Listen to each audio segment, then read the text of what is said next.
प्रिय मेरे भाई बहन तथा ईश्वर तो मेरा नमन स्वीकार। आज मैं अपने वीडियो में बताऊंगा कि दुर्योधन किस तरीके से अपनी सेना का विस्तार कर रहा है और उसकी क्या मनोदशा है।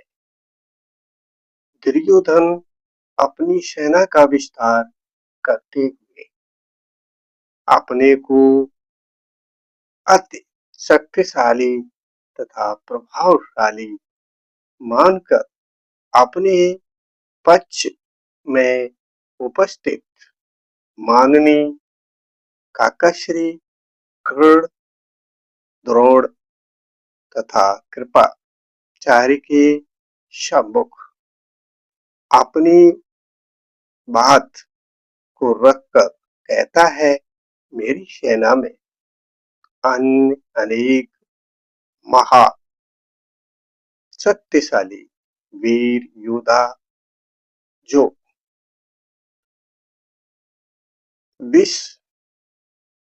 विविध प्रकार की अनेकों शस्त्रों से युक्त तथा युद्ध में निपुण, जो मेरे लिए अपने जीवन को युद्ध में लगाने के लिए तत्पर है। हमारी सेना शक्तिशाली, अपार, जबकि पांडवों की शक्ति सीमित है।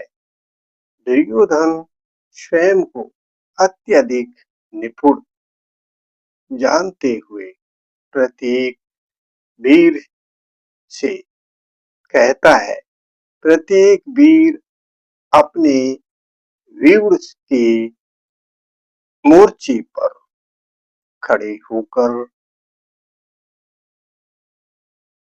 वीर की भांति मेरे वायुवृद्ध भीष्म पिता को अपने वीर मोर्चे से पूरी सहायता करेंगे। इसी वार्ता को मेरे प्रभु श्री कृष्ण ने अपने भागवत की अध्याय 1 के श्लोक नंबर 9 से 11 तक अपने भागवत में वर्णन किया है। प्रभु श्री कृष्ण अर्जुन से कहते हैं, अन्ये च बहवः शूरा मत अर्थे त्यक्त जीविता नाना शस्त्र प्रसहार सर्वे युद्ध विशारदा अपर्याप्तम तत् अस्माकं बलम भीम अविरक्षितम् पर्याप्तम तु इदम एतेषां बलम भीम अविरक्षितम् अनीश च सर्वेश यथा भागम अवस्थिता भीष्म एव अविरक्षत भवन्त सर्वे एव हि। दुर्योधन ने अपनी सेना सम्मानीय वीर तथा योद्धाओं से प्राप्त किए हुए कहता है, मेरे पक्ष में ऐसे अनेक वीर हैं जो मेरे लिए अपना जीवन त्याग करने के लिए तत्पर है। वे विविध प्रकार के हथियारों से सुसज्जित है और युद्ध विजय में निपुण है। हमारी शक्ति अपरिमेय है और हम सब भीष्म पितामह के द्वारा अपनी शक्ति से सुरक्षित है, जबकि पांडव भीष्म पिता की शक्ति के अंदर सुरक्षित होकर भी सीमित है। अतएव सैन्य व्यूह में अपने अपने मोर्चे पर खड़े रहकर आप सभी भीष्म पितामह की पूरी सहायता करेंगे। ऐसा दुर्योधन अपने समस्त वीरों से कहता है। उपर्युक्त से पता चलता है दुर्योधन का अर्थ राजा राज्य के भोग की इच्छा, वह भी अमर्यादित, जिसका दिन और रात अंत तथा ऊपर से वह भी कहता मेरे लिए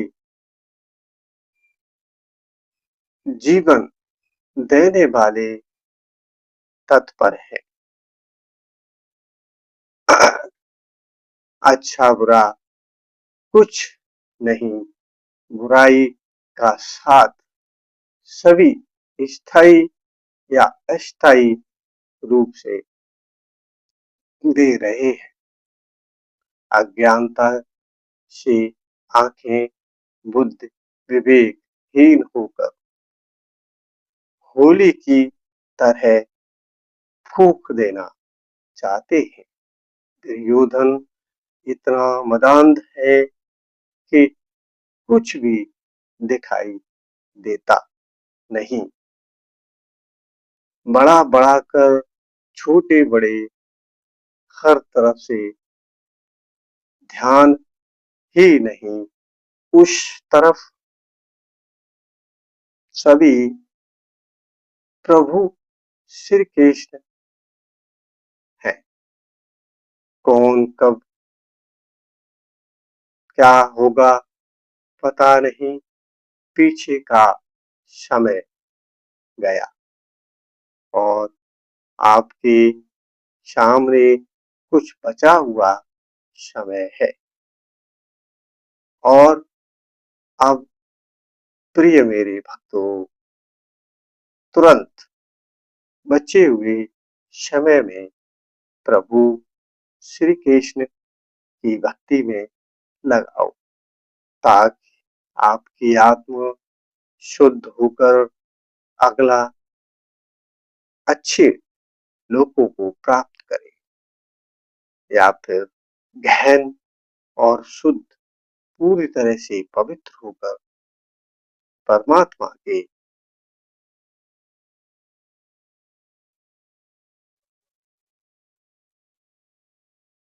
सानिध्य में जाकर जन्म और मृत्यु की बंधनों से मुक्त हो सके। इसलिए जल्दी से जल्दी प्रिय मेरे भक्तों, क्या आनंद है, ये तो आपको तभी पता चलेगा जब आप भक्ति में लग जाए। मेरा आशय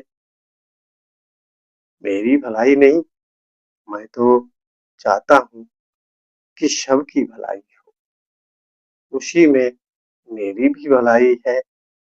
और आप आज से ही प्रभु श्री कृष्ण की भक्ति में लगिए, फिर कैसा शांति और आपको क्या आनंद स्थायी रूप से मिलता है।